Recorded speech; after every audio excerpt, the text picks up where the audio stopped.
Assalamualaikum, Prof. Waalaikumsalam warahmatullahi wabarakatuh. Ya, sudah siap-siap teman-temannya. Selamat malam kepada semua teman-teman. Mohon disampaikan bagi yang belum masuk Zoom agar segera masuk Zoom.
Baik, barangkali kita mulai saja ya, karena waktu sudah 7.46 nih.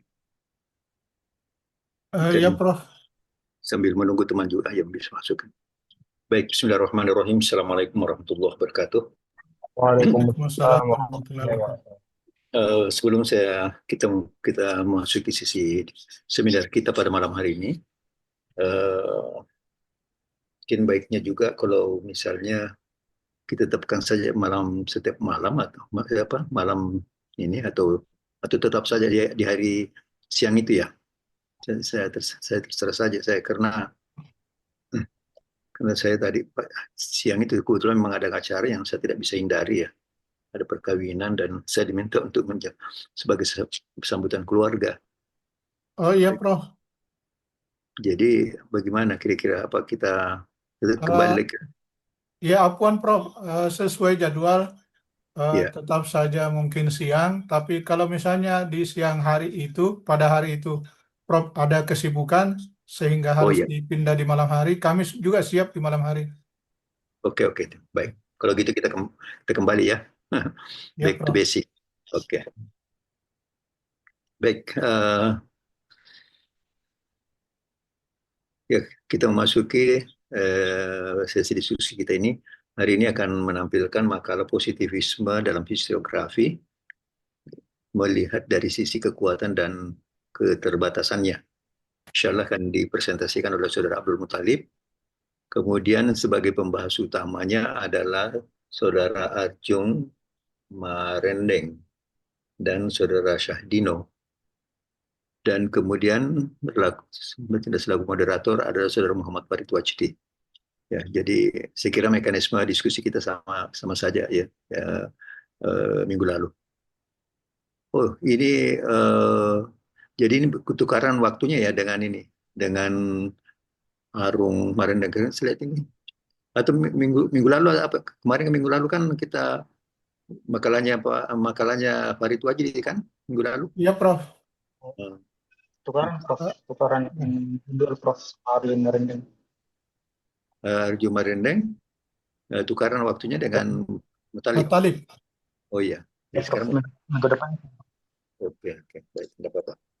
Baik, saya persilakan saudara moderator, saudara Farid Wajdi untuk untuk apa? Untuk sebagai moderator kita pada malam hari ini. Saya persilakan. Ya, terima kasih banyak, Prof.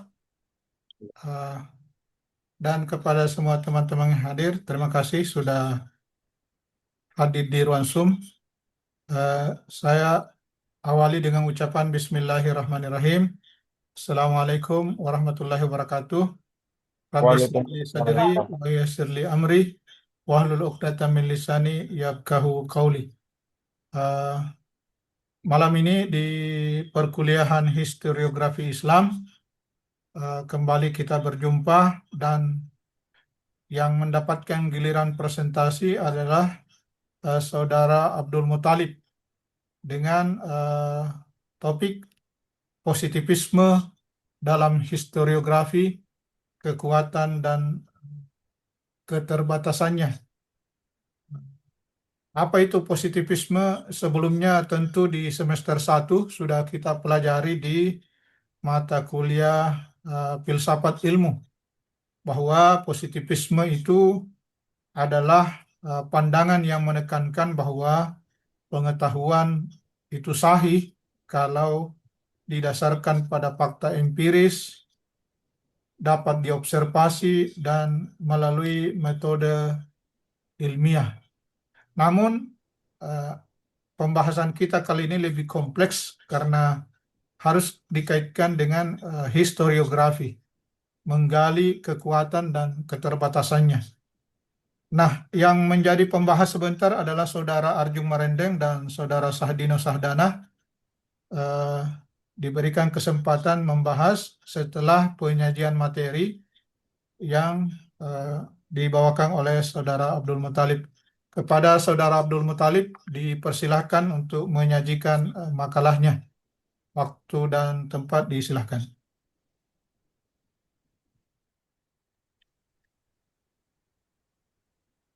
Oh, baik. Terima kasih atas kesempatannya, Saudara Muhammad Farid Wajidi selaku moderator pada malam hari ini. Mungkin telah dijelaskan tadi sedikit oleh moderator tema yang akan kita bawakan pada malam hari ini, yakni positivisme dalam historiografi. Nah, di sini kita berfokus pada kekuatan dan keterbatasannya. Langsung saja kita mulai dari bab 1 di latar belakang. Jadi historiografi itu sebagai disiplin ilmu dan praktik penulisan sejarah tidak dapat dipisahkan dari perkembangan paradigma keilmuan yang mempengaruhinya. Jadi sejak abad ke-19 itu historiografi mengalami transformasi signifikan ketika ilmu pengetahuan modern berkembang. Jadi di bawah pengaruh positivisme yang dipelopori oleh Auguste Comte, positivisme pada dasarnya itu merupakan satu pandangan filosofis yang menekankan bahwa pengetahuan yang sahih hanyalah pengetahuan yang bersumber dari fakta empiris. Jadi fakta empiris ini bisa dikatakan dapat diobservasi serta dapat dibuktikan secara rasional melalui metode metafisik dan teologis.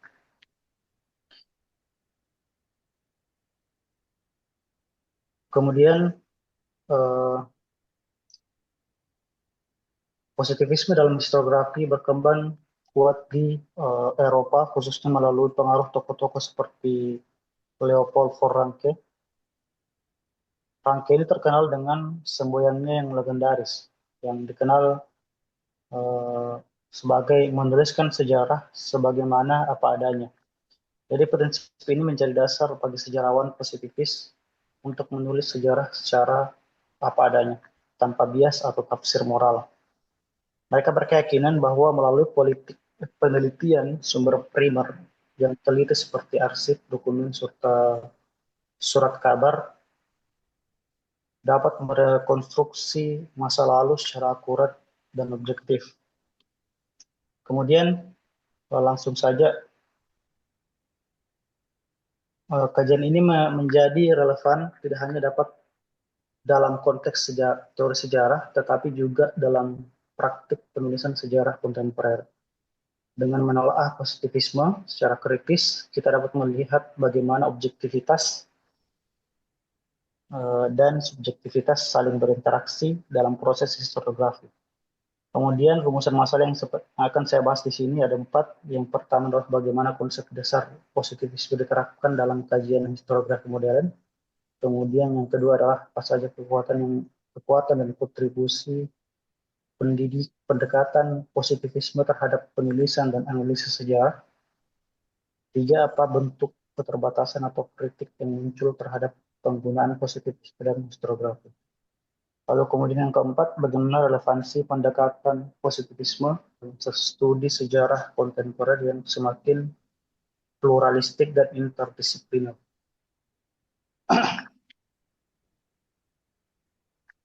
Masuk ke bab 2 pembahasan.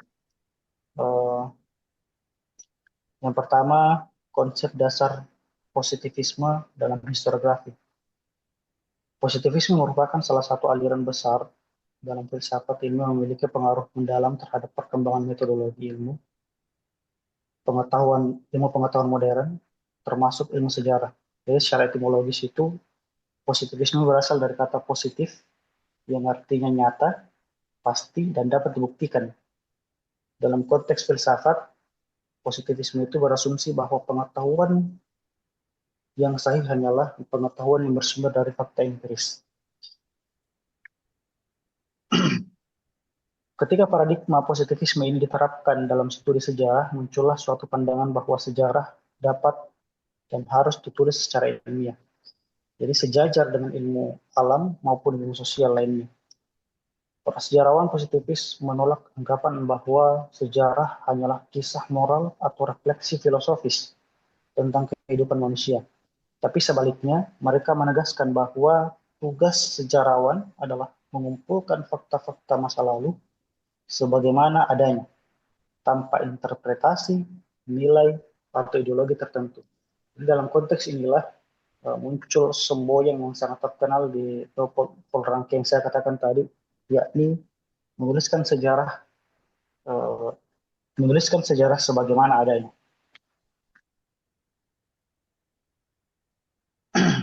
Dalam pandangan positivistik, sejarah diperlakukan sebagai ilmu empiris yang tunduk pada prinsip-prinsip kausalitas atau sebab akibat. Jadi setiap peristiwa masa lalu dianggap memiliki penyebab yang dapat dijelaskan secara rasional, bukan semata karena kehendak Tuhan atau nasib. Dengan demikian, sejarah tidak lagi dipahami sebagai rangkaian peristiwa yang bersifat normatif atau moralistik, melainkan sebagai rangkaian fenomena sosial yang dapat dianalisis secara ilmiah. Hal ini membuat sejarah dipandang sejajar dengan ilmu alam karena keduanya sama saja berupaya menemukan hukum-hukum umum yang mengatur realitas.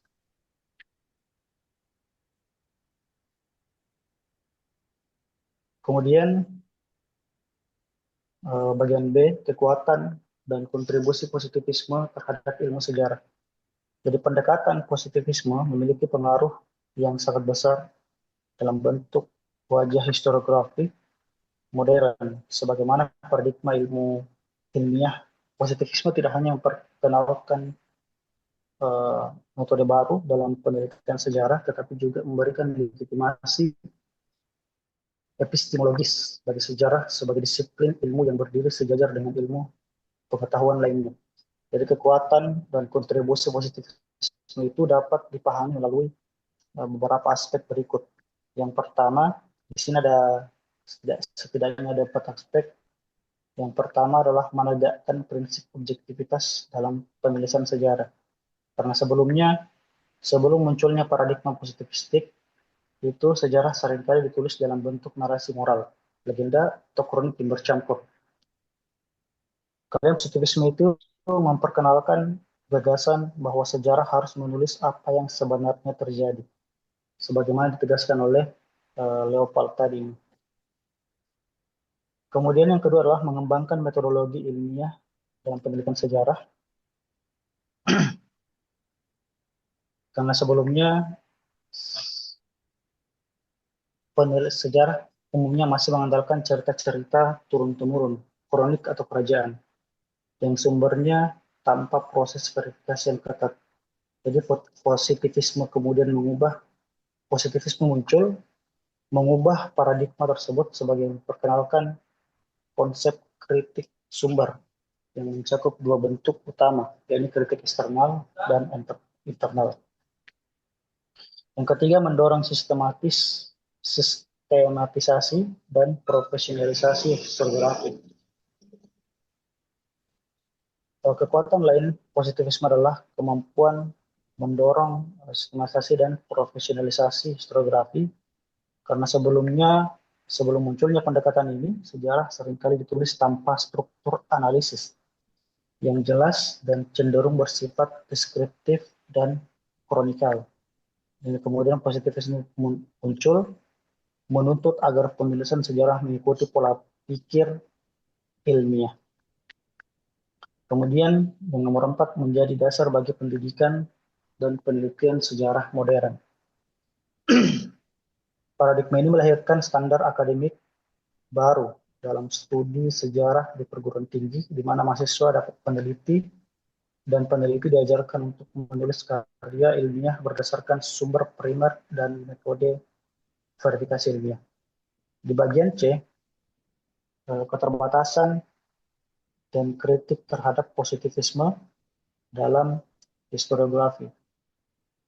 Meskipun positivisme memiliki kontribusi besar terhadap pembentukan historiografi modern, paradigma itu tidak luput dari kritik mendalam, terutama pada abad pertengahan abad ke-20.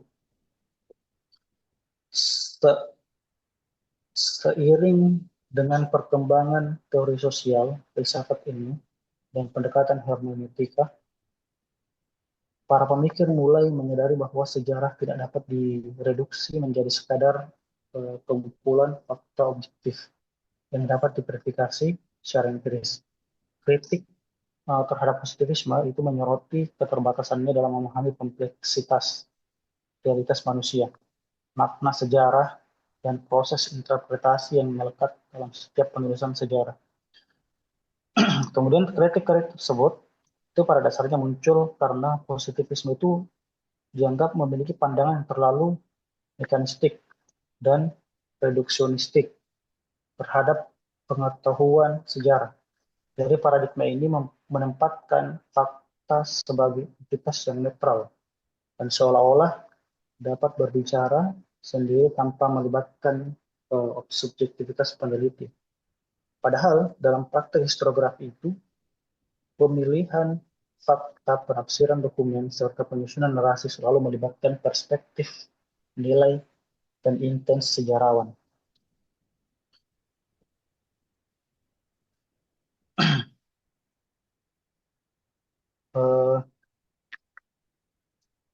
Pernyataan ini mengandung implikasi epistemologis bahwa pengetahuan sejarah tidak mungkin sepenuhnya bebas dari subjektivitas karena selalu melibatkan hubungan dialektis antara subjek peneliti dan objek, yakni masa lalu. Dengan demikian, kritik terhadap positivisme muncul karena pendekatan ini gagal memahami bahwa makna sejarah itu bersifat dinamis dan bergantung pada konstruksi sosial. Sejarawan tidak hanya merekam peristiwa, tetapi juga menafsirkan pengalaman manusia melalui bahasa, nilai, dan imajinasi historis. Pandangan ini membuka jalan bagi berkembangnya pendekatan hermeneutika dan fenomenologis dalam historiografi kontemporer.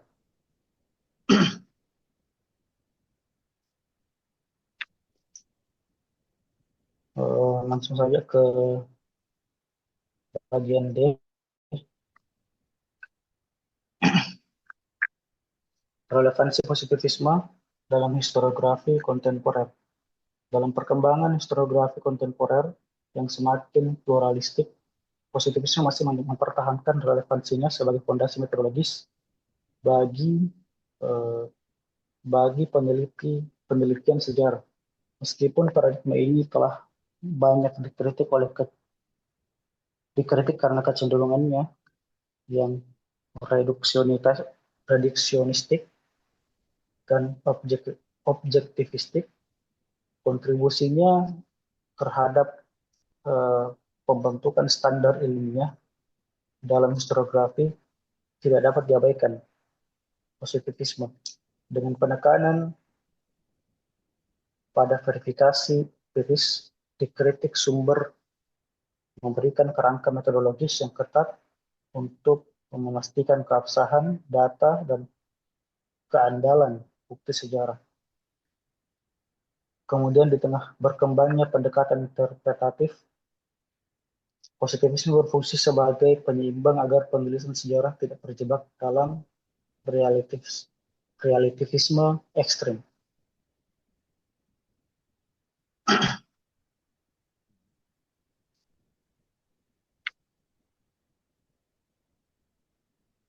Selain itu, relevansi positivisme juga dapat dilihat dari konteks pendidikan sejarah di Indonesia.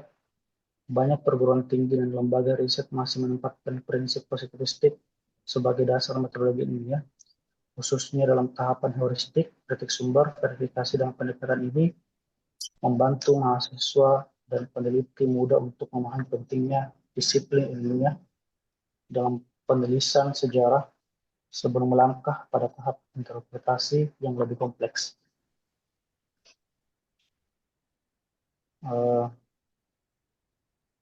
Pada akhirnya, sejarah kontemporer membutuhkan keseimbangan antara verifikasi empiris dan interpretasi makna.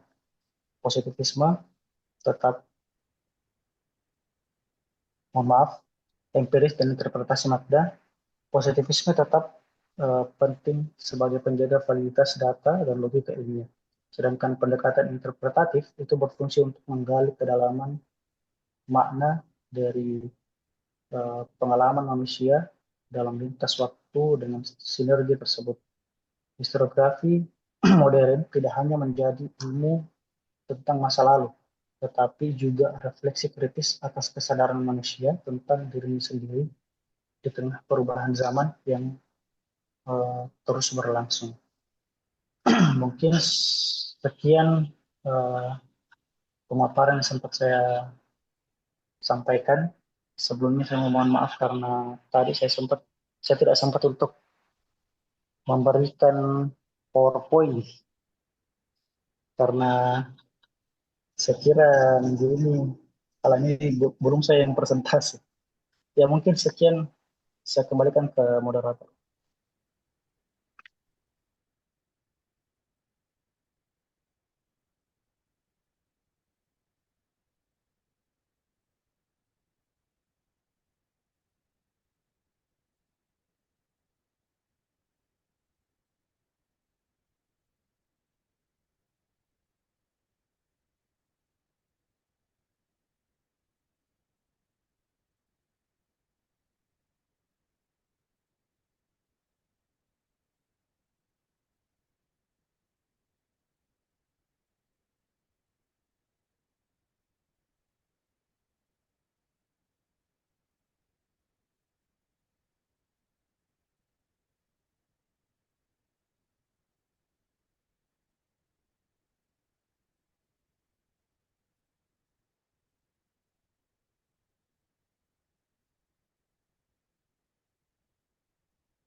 Sampai moderator, silakan diambil alih.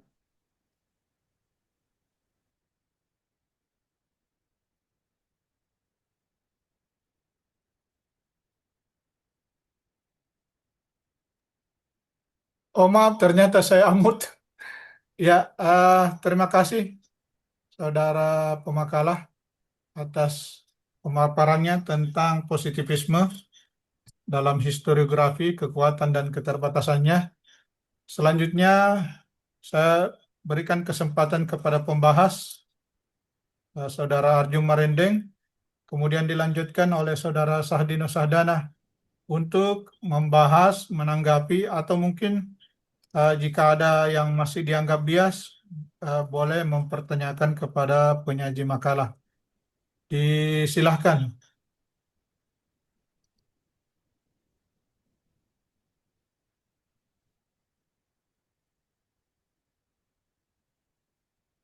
Baik, terima kasih atas kesempatannya, moderator. Mungkin sebelum saya bertanya, sedikit menjelaskan apa yang kemudian saya pahami terkait daripada pemaparan materi saudara Abdul Muthalib. Tadi di di awal awal materi dikatakan bahwa positivisme historiografi itu baru muncul pada abad ke-19. Lalu kemudian berkembang di abad 20 sampai abad abad 21 saat ini, di tahun 2025. Nah, yang saya pahami tentang dalam hal ini penulisan karya-karya sejarah mengandung eh, positivisme historiografi.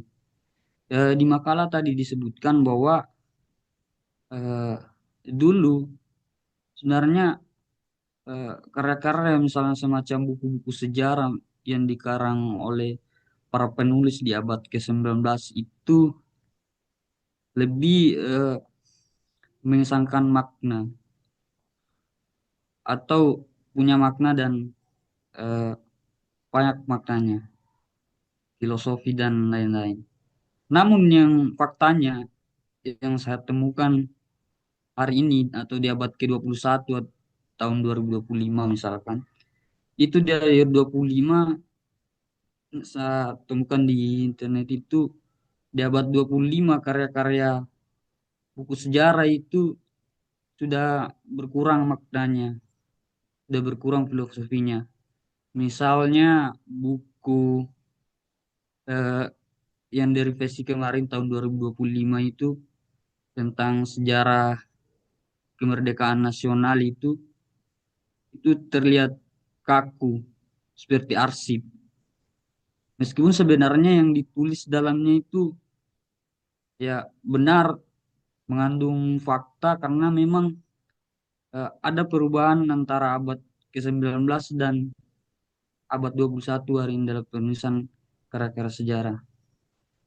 Nah, menurut saya itu menjadi kontradiksi karena bagi saya semestinya itu di abad ke-19 seharusnya bentuk positivisme historiografi itu tidak perlu dirubah, melainkan mestinya digabung antara model abad ke-19 dengan sekarang ini. Nah, jadi pertanyaannya kepada Saudara Abdul Muthalib, eh, apa pandangan Anda terkait eh, kontradiksi perbedaan dalam karya-karya buku sejarah antara abad ke-19 dengan abad ke-21 khususnya di tahun 2025 sekarang. Jadi mungkin itu saja, saya kembalikan kepada moderator. Terima kasih. Ya, silahkan dilanjut Pak penyaji makalah, dicatat ya apa yang disampaikan oleh tadi Pak Arjun. Nah, selanjutnya Ya, ya, dilanjutkan oleh Pak Sadina Sadana, disilahkan. ya, terima kasih moderator. Eh, Membahas tentang positivisme dalam historiografi, tadi dijelaskan pada pemakalah yang dipaparkan itu eh, sedikit ada saya mau membahas karena positivisme dalam historiografi adalah bentuk pendekatan penulisan sejarah yang dipengaruhi filsafat positivisme Auguste Comte. Nah, tadi Saudara Arju juga sudah membahas apa yang saya tadi ingin bahaskan. Maka muncullah yang saya mau tanyakan ini, apakah kritik terhadap positivisme seperti dari historiografi postmodern benar-benar melemahkan nilai kebenaran sejarah atau justru memperkaya interpretasi? Kalau adapun bagaimana menjelaskannya secara argumentatif? Terima kasih.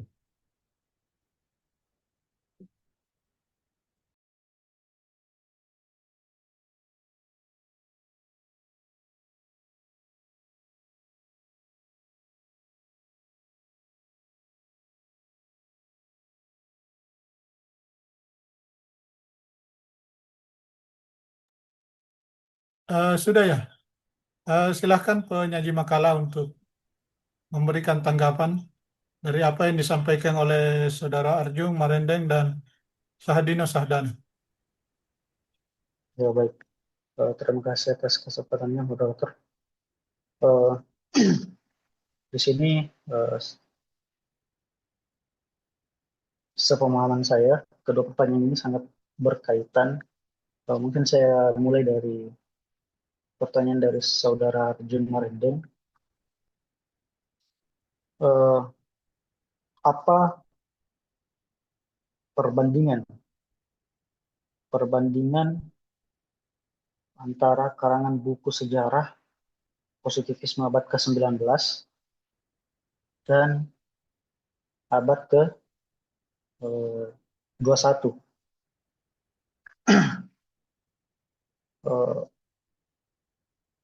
Kalau pada abad 19 itu positivisme mungkin masih terasa kaku. Karena kenapa? Bisa dilihat tadi di penjelasan makalah yang ada di latar belakang itu masih minim yang namanya sumber. Maka dari itu karangan buku positivisme yang ada pada abad 19, yakni itu masih belum cukup untuk mengekspresikan sejarah yang sesungguhnya seperti itu. Jadi pada kesimpulannya itu positivisme historiografi abad 19 itu menekankan objektivitas mutlak. Jadi fakta empiris bahwa sejarah itu ditulis secara netral. Sementara itu kalau abad ke-21 ya khususnya tahun 2025, 2024 itu positivisme masih digunakan tetapi tidak lagi dianggap cukup karena seperti saya katakan tadi tidak mampu mengekspresikan sejarah secara keseluruhan seperti itu. Nah, dengan demikian positivisme abad ke-19 ini menjadi dasar metodologis yang penting, sedangkan abad ke-21 ini digunakan secara lebih kritis dan dikombinasikan dengan perspektif lain agar pemahaman sejarah menjadi lebih lengkap dan kontekstual, contohnya interpretasi, seperti yang ditanyakan oleh Saudara Sahdino. Mungkin bisa saya langsung melompat ke pertanyaan Saudara Sahdino. Jadi sejalan seperti yang dikatakan oleh Saudara Sahdino, bahwa apakah ini dapat melemahkan apa lagi istilahnya sejarah itu sendiri, atau dapat memperluas interpretasi. Jadi kalau kita lihat di makalah di halaman di latar belakang ya, di latar belakang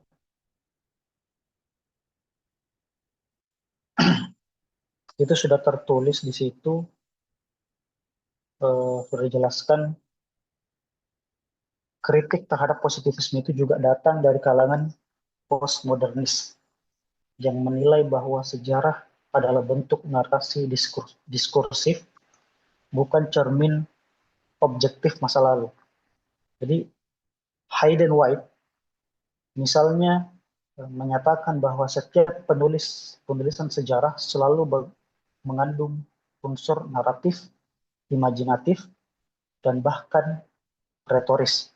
Dalam pandangan ini, sejarah tidak pernah bisa sepenuhnya ilmiah, seperti fisika atau kimia, karena ia selalu dipengaruhi oleh bahasa, budaya, dan perspektif ideologis si penulis. Jadi seperti ini, kritik-kritik positivisme itu yang muncul dari postmodernis itu bisa kita sikapi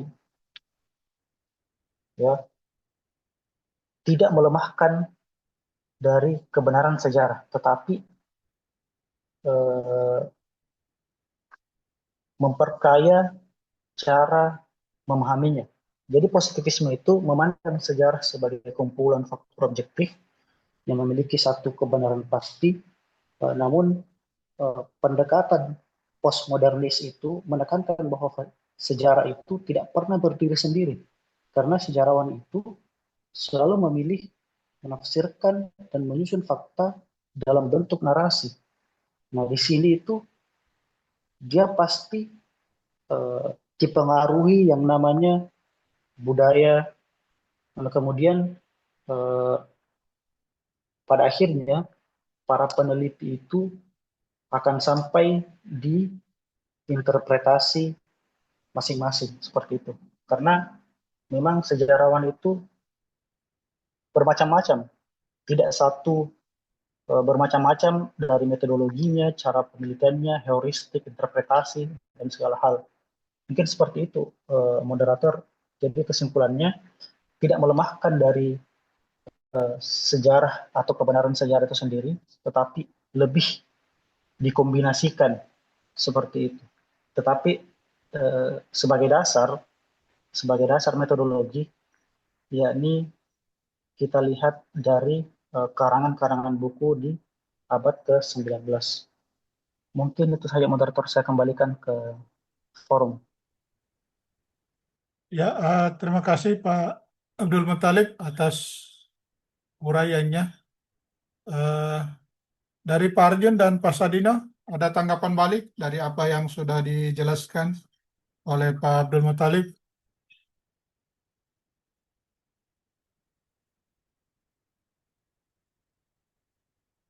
Dari Pak Arjun dulu, kemudian ke Pak Sadino Sahdana.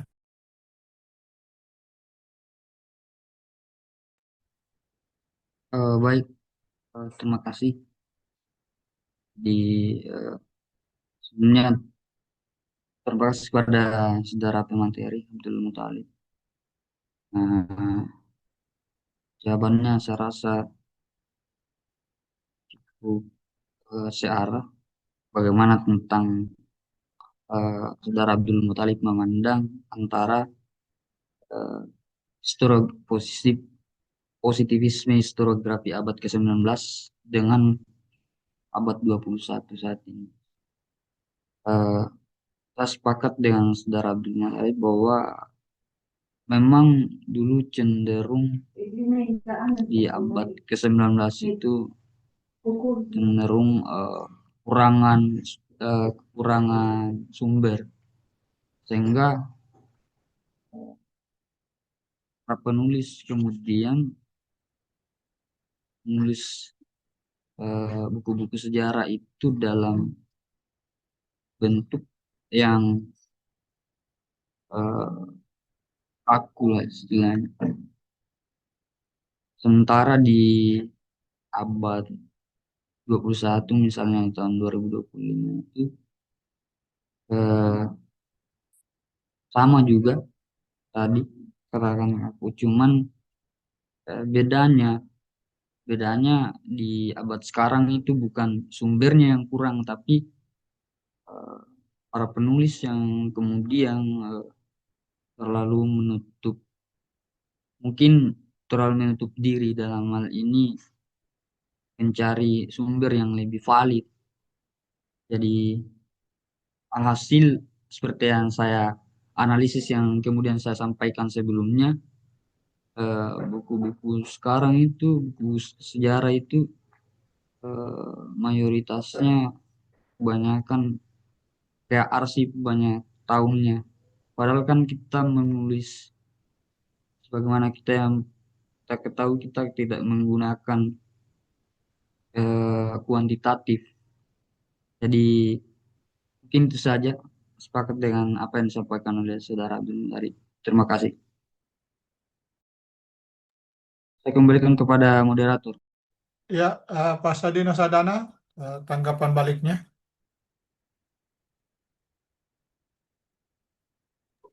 Ya, ini saya menanggapi. Jadi, menurut pemateri ini, eh, positivisme ini sebagai penguat sejarah yang pertama kali untuk jadi lawan debat filsafat dan sains.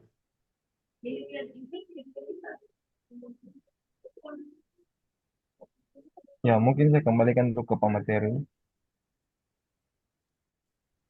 Ya, di sini positivisme itu kalau disederhanakan ya, itu mengangkat derajat dari ilmu sejarah itu sendiri sehingga bisa bersaing eh, dengan ilmu-ilmu lainnya seperti ilmu sosial dan eh, ilmu kimia, ilmu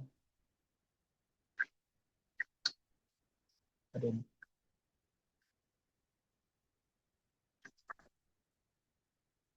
Nah, intinya seperti itu. Pokoknya eh, positivisme ini eh, ber, berkontribusi besar terhadap eh, ilmu sejarah karena di sini dia lebih menekankan yang namanya empirisme sehingga eh, menekankan yang namanya pentingnya fakta, verifikasi, dan metodologi ilmiah sebagai fondasi penelitian sejarah. Ya, dengan prinsip ini, sejarawan itu diarahkan untuk menyusun rekonstruksi masa lalu berdasarkan data yang terukur. Ya, mungkin seperti itu. Ya, terima kasih penyaji makalah dan pembahas utama. Sebelum saya lanjut ke apa, sesi kedua, mungkin ada tanggapan dari Pak Prof. Silakan, Prof. Enggak, biar langsung lanjut dulu ke sesi kedua, nanti terakhir baru saya berikan respon. Siap, Prof. Ya. Ya, untuk sesi kedua ini saya persilakan kepada Saudari Indasari Dewi dan Tuti Wahyuni untuk menanggapi dan bertanya.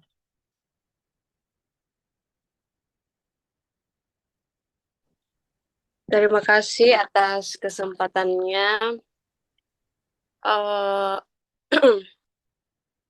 langsung saja mengenai pemakalah apa ini positivisme dalam historiografi kekuatan dan keterbatasannya. Di sini saya sempat baca makalah saudara Abdul Muthalib, ya, yaitu pendekatan positivisme dalam sejarah yang dipelopori oleh tokoh seperti Auguste Comte sering dikritik karena dianggap mengabaikan dimensi subjektif dan makna di balik peristiwa sejarah. Positivisme menekankan bahwa sejarah harus ditulis berdasarkan fakta empiris yang dapat diamati, diverifikasi, dan bersifat objektif. Pertanyaan saya kepada pemakalah, mengapa pendekatan positivisme sering dikritik karena dianggap mengabaikan dimensi subjektif dan makna di balik peristiwa sejarah? Mengapa pendekatan positivisme sering dikritik karena dianggap mengabaikan dimensi subjektif dan makna di balik peristiwa sejarah? Saya kira itu yang sempat saya pertanyakan. Terima kasih atas kesempatannya. Saya alihkan ke moderator. Ya, demikian apa yang menjadi tanggapan dan pertanyaan dari Saudari Indah Sari Dewi. Penyaji makalah dicatat ya di apa yang menjadi tanggapan audiens. Kemudian berikutnya Ibu Tuti Wahyuni ini saya lihat tidak hadir. Jadi izin saya sebagai moderator ikut bertanya terkait positivisme ini, sebagaimana yang kita pahami dan sudah pernah kita pelajari dalam filsafat ilmu bahwa positivisme itu menekankan bahwa pengetahuan dapat dianggap sahih, diakui, kalau didukung oleh fakta empiris, bisa diobservasi, dan dibuktikan melalui pendekatan atau metode ilmiah. Jadi yang ingin saya pertanyakan, bagaimana kemudian dengan sumber sejarah itu sendiri, di mana sumber sejarah itu yang kita ketahui secara umum dibagi atas dua, yaitu sumber tertulis dan sumber tidak tertulis. Sumber tidak tertulis ini yang biasa kita pahami sebagai tradisi tutur atau tradisi lisan. Itu dianggap bagian dari sumber sejarah. Nah, di dalam masyarakat Bugis Makassar itu ada tradisi tutur yang dibukukan, namanya Kitab Lagaligo. Kitab Lagaligo.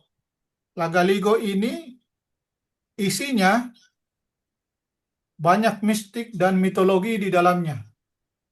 Tetapi banyak juga yang beranggapan bahwa Lagaligo adalah salah satu sumber sejarah.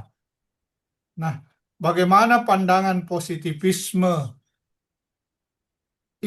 dalam melihat dan memandang, menanggapi sumber sejarah lisan ini, khususnya terkait dengan Lagaligo, kitab epik mitik Lagaligo yang begitu sangat diagungkan, dikeramatkan dalam masyarakat Bugis Makassar. Sekira demikian pertanyaan dari saya. Jadi untuk sesi kedua ini ada dua pertanyaan dari Saudari Indasari Dewi dan dari saya. Mungkin kepada penyaji makalah silahkan untuk menanggapi. Dipersilahkan. Baik, terima kasih atas pertanyaan dari Saudara Indasari Dewi dan Saudara moderator. Mungkin saya akan menjawab yang pertama dari Saudari Indasari Dewi. Kenapa positivisme itu dikritik? Karena terlalu menekankan objektivitas.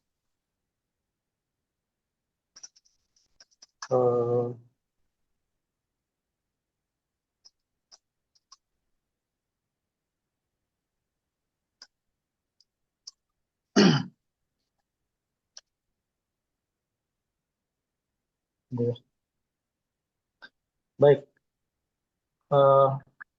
positivisme itu sering dikritik. Sebenarnya ini terhubung, ada kaitannya dengan pertanyaan dari pembahas utama. Positivisme itu sering dikritik karena terlalu menekankan pada fakta yang dianggap objektif,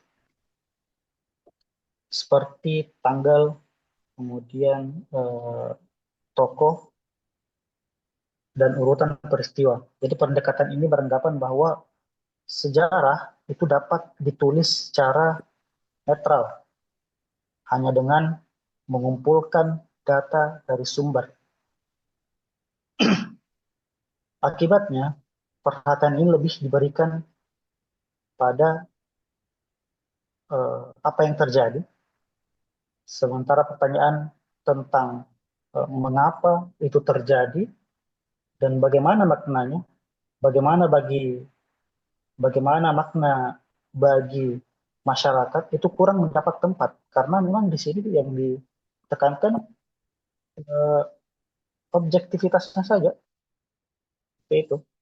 Jadi hal ini membuat sejarah terlihat kaku.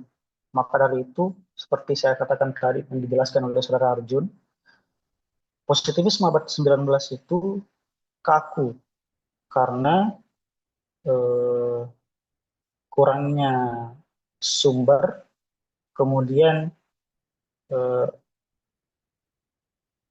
solusinya adalah mengkombinasikan mengkombinasikan dengan ilmu-ilmu lainnya seperti interpretasi. Jadi selain itu, positivisme itu juga dianggap mengabaikan yang namanya dimensi subjektif karena tidak cukup memperhatikan bahwa sejarawan itu memiliki latar belakang yang berbeda-beda. Seperti saya jelaskan tadi, eh, kemudian dalam kenyataannya proses memilih sumber, menafsirkan data, kemudian menyusun narasi itu selalu melibatkan eh, interpretasi atau penerjemahan. Nah, sedangkan eh, kalau kita lihat dari penerjemahan atau interpretasi para sejarawan itu berbeda-beda seperti itu.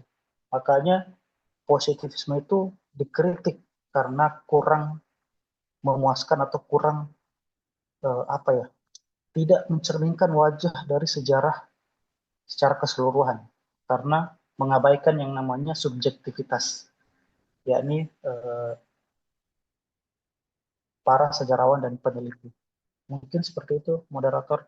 Mungkin dikembalikan dulu ke Saudari Indah Sari Dewi.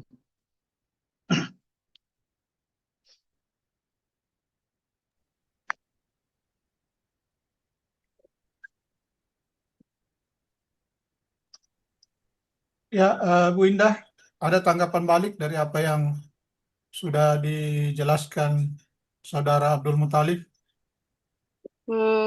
Terima kasih atas jawaban dari pemakalang. Saya kira cukup ya untuk jawabannya, bahwa positivisme itu membatasi kebenaran hanya pada hal empiris, sehingga menolak unsur-unsur metafisika atau nilai-nilai spiritual budaya yang seringkali menjadi dasar interpretasi penting dalam sejarah. Saya kira cukup untuk jawabannya, Pak. Terima kasih. Ya, oke. Lanjut Pak Talib untuk pertanyaan kedua. Izin moderator, Ya, nambahkan. silakan. Terima kasih atas kesempatannya. Tadi dipertanyakan oleh Saudari Indah Sari Dewi bahwa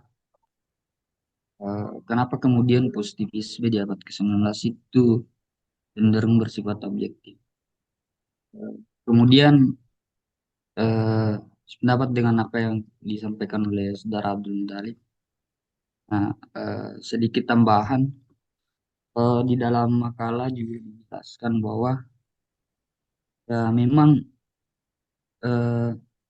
positivisme pada dasarnya merupakan suatu pandangan filosofis yang menekankan bahwa pengetahuan baru bisa disebut pengetahuan apabila sifatnya empiris, seperti yang kemudian juga disampaikan oleh Saudara Muhammad Farid Wajidi di bahwa pada mata kuliah sebelumnya di filsafat ilmu positivisme itu katakan bahwa merupakan satu ilmu pengetahuan baru bisa dianggap ilmu pengetahuan apabila ya kita memahami, menelaah, kemudian membuktikan itu. Jadi mungkin itu saja tambahan dari saya. Kembalikan kepada moderator. Ya, silakan Pak Abdul Muthalib melengkapi atau mungkin menambahkan dari penjelasan-penjelasan yang perlu ditambahkan. Silakan. Sudah sangat jelas ya dari pernyataan Saudara Rajin juga. Pada intinya memang positivisme yang dianggap kaku itu karena memang dia lebih menekankan objektivitas dibandingkan subjektivitas. Nah, karena sedangkan kalau kita lihat, kalau kita mau mengambil fakta sejarah atau kebenaran sejarah yang lebih luas, itu harusnya menggabungkan dari kedua hal tersebut. Mungkin sampai di situ. Selanjutnya mungkin dari pertanyaannya Saudara Muhammad Farid, Saudara moderator, Ya, mungkin silakan. ya, baik, terima kasih. Mungkin inti dari pertanyaannya, bagaimana pandangan positivisme itu terhadap fakta-fakta yang bersifat seperti mitos, kemudian kepercayaan masyarakat, dan seperti cerita-cerita rakyat dan sebagainya. Ya, Baik, sebisa saya mungkin ada teman-teman yang lain atau bagaimana teman-teman yang lain atau nanti dosen pengampu yang akan menambahkan. Saya jawab saja sebisa saya. Dalam konteks sejarah, karya seperti Laga Ligo itu dari masyarakat Bugis Makassar itu memang menarik karena dalamnya terdapat mitos, sastra, dan cerita-cerita rakyat yang seperti mengatasnamakan nama dewa, pokoknya hal-hal mistik yang mungkin tidak bisa masuk dengan mudah ke nalar manusia sekarang.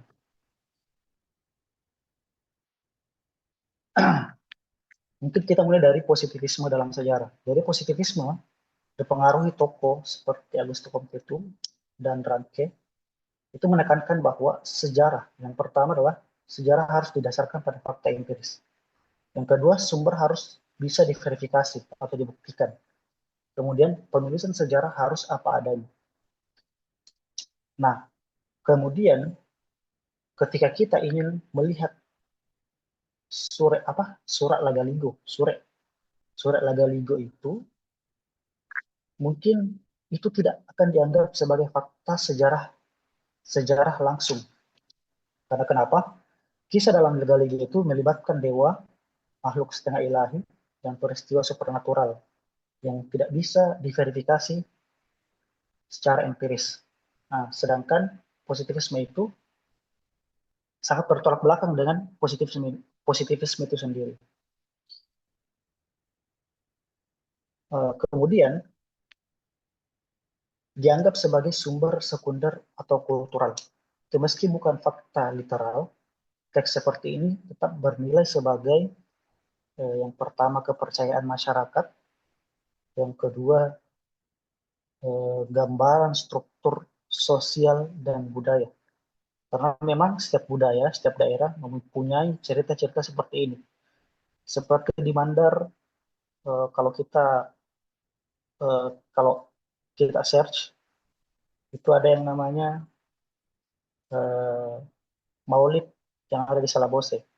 Nah, di situ juga dimasuki karena Maulid di Salabose itu, menurut keyakinan mereka, Maulid di Salabose itu tidak bisa didahului tidak bisa didahului ketika ada yang daerah yang mendahului Maulid tersebut, katanya, kata orang di sana, itu akan terjadi bencana di daerah tersebut. Kepercayaan dari masyarakat tertentu. Itu pun, dan itu tidak segelintir orang yang percaya. Karena kenapa? Ketika saya meneliti, karena kebetulan Maulid ini sebagai judul skripsi saya, ketika saya datang ke lokasi untuk meneliti Maulid tersebut, memang rata-rata mengatakan hal itu benar karena banyak kejadian menurut orang-orang di sana. Bahkan di luar Salabose juga termasuk. Hanya segelintir orang yang mengatakan bahwa hal itu mitos, tapi mereka juga ada kehati-hatian seperti itu. Jadi itu tidak lebih, mungkin bisa kita katakan struktur sosial dan budaya. Kemudian mungkin itu sebagai gambaran bagaimana masyarakat dulu, Lagaligo itu bagaimana masyarakat dulu itu melihat kehidupan, melihat dunia. Jadi kita bisa lihat di teks atau isi dari Lagaligo itu kebanyakan cerita-cerita mistis, cerita-cerita yang mungkin tidak masuk akal. Yang memang seperti itu, orang-orang dulu melihat dunia seperti itu, melihat dunia pada saat itu. Lalu kemudian bagaimana cara membandingkan? Ya, di sini ada yang namanya, kalau dalam penelitian sejarah ada yang namanya kritik sumber setelah interpret, setelah heuristik.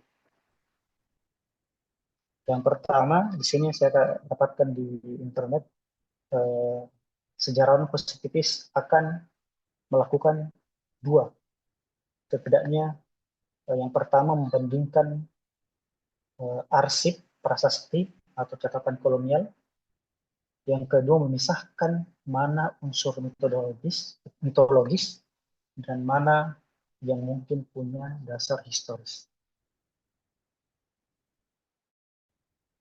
Jadi pada kesimpulannya, Lagaligo itu sumber sejarah faktual karena penuh dengan mitos dan cerita-cerita rakyat, tapi tetap penting sebagai sumber budaya dan ideologi masyarakat Bugis Makassar. Mungkin lebih jelasnya dalam pandangan positivisme itu dipengaruhi oleh tokoh seperti Augusto Comte. Sejarawan harus bisa dibuktikan secara empiris seperti itu. Jadi kalau tidak bisa dibuktikan secara empiris, tidak akan dianggap sebagai sumber sejarah secara langsung. Mungkin seperti itu Pak Farid. Saya kembalikan ke teman-teman, mungkin ada yang mau menambah. Saya kembalikan ke moderator. Ya, terima kasih penyaji makalah. Saya kira kita sudah dapat intinya bahwa positivisme itu tidak mentoleransi mitos dan mitologi.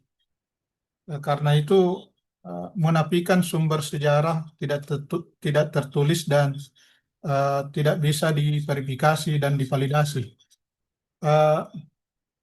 Saya kira demikian Prof untuk sesi kedua ini. Ada satu teman yang tidak sempat hadir dan selanjutnya kami kembalikan ke Pak Prof untuk mendapatkan pencerahan dari apa yang telah dibahas malam ini terkait positivisme dalam historiografi,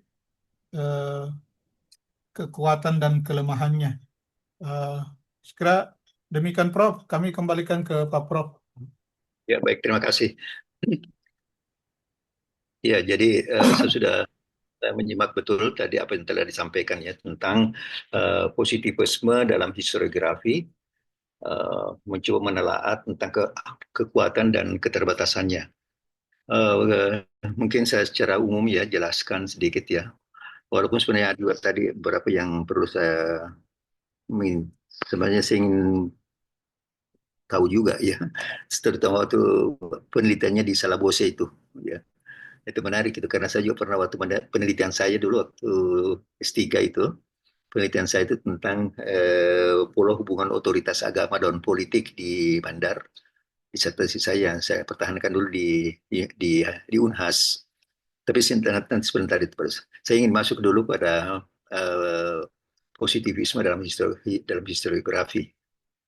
Jadi memang tadi sudah dijelaskan ya, betul bahwa positivisme dalam historiografi itu itu adalah suatu pendekatan penelusuran sejarah yang sangat-sangat menekankan pada objektivitas. Ya, jadi kemudian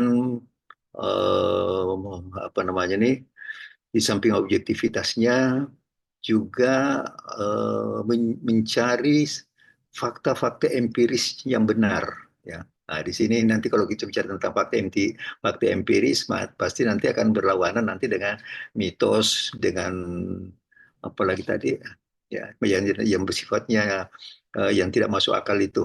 Ya. Dan ketiga itu adalah positivisme historiografis itu juga sangat menekankan pada verifikasi yang berbasis sumber, ya, berbasis sumber yang diuji kebenarannya. Jadi memang kalau kita menggunakan pendekatan penulisan sejarah historiografi, ya memang sini sangat-sangat rasional sekali. Ya, pertama objektif, empirik, ya. Kemudian yang ketiga itu adalah verifikasi sumber, lalu kemudian diuji kebenaran dari sumber itu. Ya, saya kira ya seperti itu penjelasannya. Lalu kemudian tadi menyinggung bahwa pada abad ke-19 itu tadi, ya, memang positifisme historiografi itu akar filosofinya itu pada filosof Auguste Comte, ya, di mana bahwa pemikiran Auguste Comte mengatakan bahwa perkembangan pemikiran manusia itu melalui suatu evolusi yang bertahap, ya. Pertama itu di mana masyarakat pada awalnya bersifat mempercayai hal-hal yang bersifat metodologis, ya, teologis, ya, lalu kemudian meningkat pada meningkat ke sifatnya hayalan-hayalan itu, ya. Kemudian berakhir dengan positivisme. Nah, positivisme di sinilah berakhir dari pemikiran perkembangan pemikiran manusia. Jadi kalau kita melihat perkembangan positivisme ini, ya, inilah pemikiran positivisme ini yang mewarnai pemikiran filsafat Barat, ya, di mana suatu kebenaran itu harus dapat diukur, ya, secara kuantitatif, ya. Jadi positivisme itu kan seperti tadi yang dikatakan bahwa positivisme itu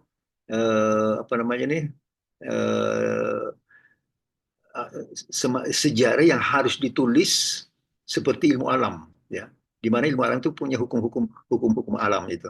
Misalnya matahari terbit dari timur kemudian tenggelam ke barat, ya, itu kan sudah bisa diukur, sudah bisa secara kuantitatif, ya, berapa jam berapa menit peredaran itu. Jadi memang seperti itu. Jadi memang sangat rasional sekali, ya. Lebih jauh dari pemikiran positivisme di Barat itu. Nah, di sinilah nanti akan lahir apa yang kita kenal dengan pemikiran sekularisme itu. Ya, jadi sekularisme itu berawal dari pemikiran Barat yang bersifat positivistik. Karena dalam pemikiran positivistik itu memang mengabaikan hal-hal yang bersifat mitos, yang tahayul dan sebagainya itu. Ya. Nah, jadi maka kalau kita melihat apa kekuatan daripada positivisme dalam historiografi itu, yang pertama, ya, kalau kita biasa membaca beberapa literatur yang sering kita baca, ya, bahwa positivisme itu menjamin ketelitian dan verifikasi. Jadi ya teliti, dan ini kan sebenarnya secara alami, ya. Positivisme itu kan yang saya katakan tadi bahwa itu bukan sifatnya sifatnya kuantitatif itu. Itu kan tidak pernah salah itu. Misalnya 2 kali 2 pasti 4, 2 kali 5 pasti 10. Itu secara kuantitatif begitu, ya. Demikian juga pada penelitian sejarah yang dilakukan dengan menggunakan pendekatan historiografi, pendekatan positivisme, ya, dalam historiografi, ya, itu sangat objektif sekali memang. Dan itu bisa diverifikasi. Nah, kalau itu bisa diverifikasi, berarti dan sudah terverifikasi, ya, maka itulah suatu kebenarannya. Nah, itu dari sisi itu. Kedua itu dari sisi kekuatan dari historiografi itu positivisme itu sangat objektif, ya. Sangat objektif. Jadi positivisme berusaha meminimalisir bias-bias ideologi, agama atau politik dalam penelitian sejarah. Jadi memang betul-betul sangat objektif ya. Memang, nah di sini nanti kalau kita melihat bandingkan dengan jenis naturalisme ya, kan kalau kita mau membandingkan itu ya, positivisme itu perbandingannya dengan naturalisme. Positivisme itu ya selalu berangkat melalui satu proses evolusi lalu kemudian sampai kepada titik yang positivistik. Kemudian kalau kalau naturalistik itu yang bagaimana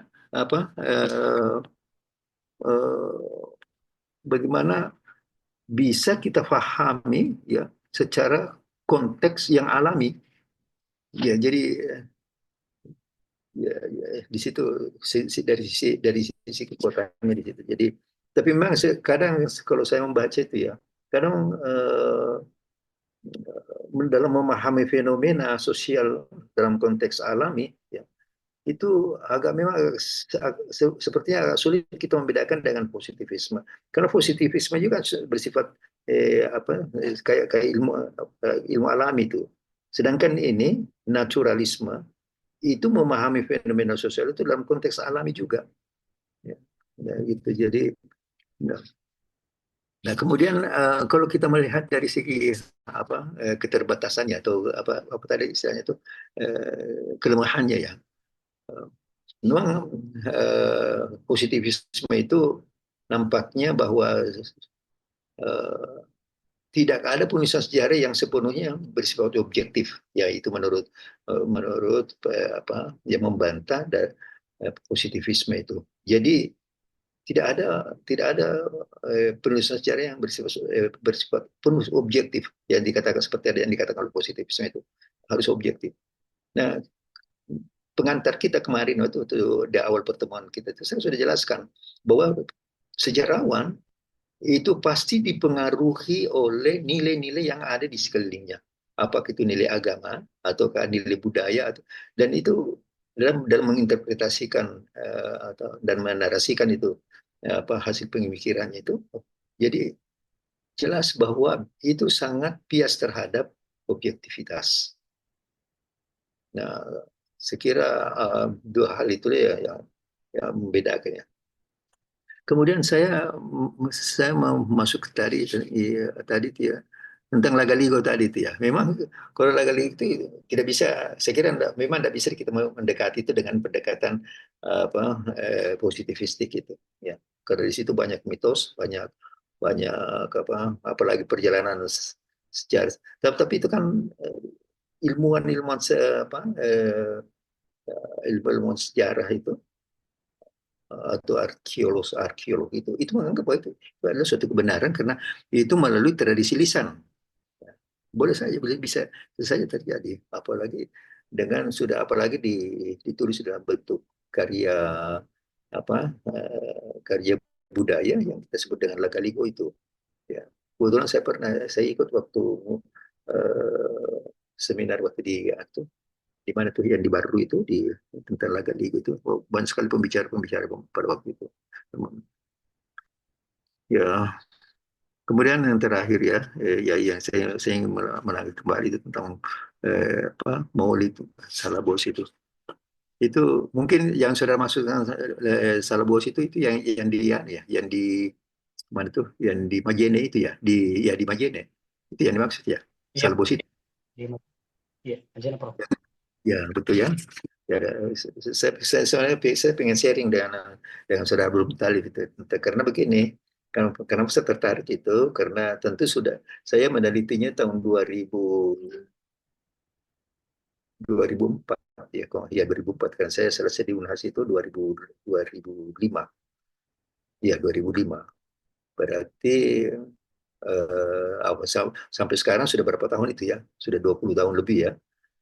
Ya, saya kira mungkin sudah ada perubahan-perubahan ya pelaksanaan Salabos itu. Nah, saya tertarik melihat Salabos itu karena itu kan namanya ada sebuah bukit ya namanya Bukit Salabos itu. Lalu kemudian orang datang ke sana melakukan ritual-ritual. Tapi pada waktu itu saya bukan meneliti maulidnya ya. Saya meneliti itu Anangguru Saleh waktu tentang tarikat Qadiriyah di Mandar. Saya meneliti itu tarikat Qadiriyah di Mandar. Ya, makanya tesis disertasi saya itu tentang pola hubungan otoritas agama dan politik. Tapi saya mengambil kasus tarikat Qadiriyah di Mandar. Jadi sampai saya meneliti ke Salabose itu karena di Salabose itu tempat pengajian awal dari Anangguru Saleh. Jadi awal pertama itu yang namanya Tarekat Qadiriyah itu, bahkan menurut cerita ya murid-muridnya yang ada di situ itu di Salabosil itulah Anangguru Saleh itu ketemu langsung dengan gurunya yang di Mekah itu secara spiritual ya. Tapi ini masih lagi mitos lagi ya. Jadi secara spiritual disitulah dia dikukuhkan tarekat Qadiriyahnya itu oleh Syed satu lagi namanya itu yang di Mekah itu. Nah, saya tidak tahu apakah apa tradisi itu masih seperti itu atau sudah banyak perubahan-perubahan. Karena kalau dalam teori-teori sosial itu ya itu dengan majunya dengan perkembangan sains dan teknologi itu ya itu pasti juga akan terjadi berpengaruh terhadap persoalan masalah-masalah sosial itu dan pasti akan terjadi perubahan-perubahan juga. Nah, cuma karena sudah lama saya tidak melanjutkan lagi penelitian itu, maka saya pengen sebenarnya tahu juga itu bagaimana, apakah masih seperti dulu ya, misalnya yang datang ke sana itu orang yang asalnya dari jauh, bukan orang Salabose sendiri tidak terlalu banyak yang ke situ ya, orang Sulawesi sendiri, tapi justru yang banyak itu yang dari Mamuju, dari Polewali, bahkan ada sampai dari Ternate ya, yang banyak itu datang ke situ ya, itu tujuannya untuk yang peringati misalnya acara-acara untuk misalnya Maulid atau Nuzul Quran ya gitu, atau malam namanya itu malam Lailatul Qadar. Nah, itu pada malam Lailatul Qadarnya itu saya pas ada di Salabose waktu itu. Jadi waktu pas malam Lailatul Qadar 28 Ramadan itu saya di situ di Salabose. Lalu kemudian pada waktu itu kan hanya 29 puasa ya, 29. Pengalaman saya ketika sampai di situ, semua pulang ke Makassar, saya agak kesulitan dapat kendaraan karena tanggal 29 itu kan orang sudah lebaran besoknya. Jadi kendaraan ke Makassar itu sudah tidak ada lagi. Jadi saya terpaksa naik PT estafet itu dari Majene, saya ada naik PT sampai ke perbatasan Polewali, dari Polewali sambung lagi PT sambil menyambung terus sampai akhirnya sampai di Makassar. Besoknya sudah harus lebaran. Itu pengalaman yang saya rasakan betul waktu penelitian saya karena profesor saya di UNAS itu dia minta supaya saya harus ada di situ pada waktu malam Lailatul Qadar itu, dan di situ kita makan salat mulai dari jam 9 malam itu menjelang subuh baru selesai. Macam-macam sekali, banyak sekali ritual-ritualnya situ ya, saya ikut saja ya karena sebagai peneliti ya kita tidak persoalkan lagi apakah ini sunnah atau bidah, ini kita tidak persoalkan itu. Ya penting apa yang mereka lakukan ya kita ikuti apa ya, itu. Baiklah, sekira itulah yang sebagai tanggapan balik saya kepada diskusi kita pada malam hari ini. Saya kira